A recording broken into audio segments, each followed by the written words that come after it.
butter pancake time, and I have made this one over and over and over, but the reason I'm doing it again is because it's such a staple in our household and we use it so often. I want to share it with you because I think that if you like the ingredients, if your kids like it, then this will be one that you may add to your regular routine, breakfast. So I'm putting in a half a cup of oats there with 4 eggs. So I have 4 eggs in and a half a cup of oats. Next up, I'm putting in cottage cheese. And I'm putting in a half of a cup of cottage cheese and maybe a touch more because I'm just finishing this off. My goodness, I'm making a mess this morning. All right, so we're gonna finish off the cottage cheese. I put about a half of a cup, maybe a touch more, and that's in. So far we have cottage cheese and we have oats, and I just like to use the gluten-free oats by Bob's Red Mill.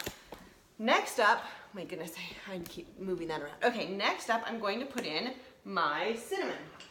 And I am going to put in a teaspoon of cinnamon. We like them with a lot of cinnamon, so you can put less if you don't like quite as much cinnamon, but I'm putting in a half of a teaspoon of cinnamon. Next up, I'm putting in some pure vanilla extract. Just pure vanilla extract, and that is it. And that's going in. Now, when you're cooking these, you can add things like blueberries, you can add chocolate chips. If you do add chocolate chips, make sure that they're extra dark because that's the one that you're gonna benefit from.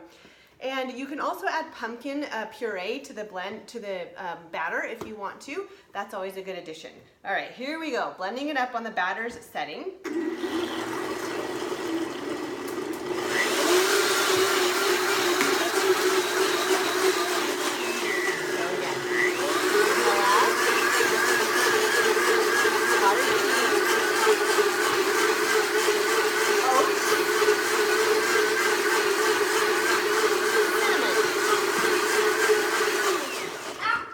Okay, now, lastly, I have this great container here that I love to use. Sometimes I will keep the batter in the fridge overnight, but I never like to keep it too much longer because it has raw eggs. But sometimes I'll make it the night before, put it in the fridge, and it'll be ready to go in the morning. It's such an easy breakfast.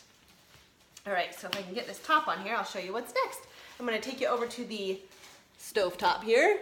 Bear with me a second. Okay, stovetop. So now I've got my Kerrygold butter on here. This is a hot and ready pan. I'm going to pour the batter on. It's a little bit thinner than I usually like to have it, but that's okay, it will still work. And that is the pancake mix. I'm gonna cook them up, flip them over, and they're done. So again, if you want to, you can add in some chocolate chips or some blueberries here, and it makes for a great breakfast. You can also put some pure maple syrup or honey on top. If you put a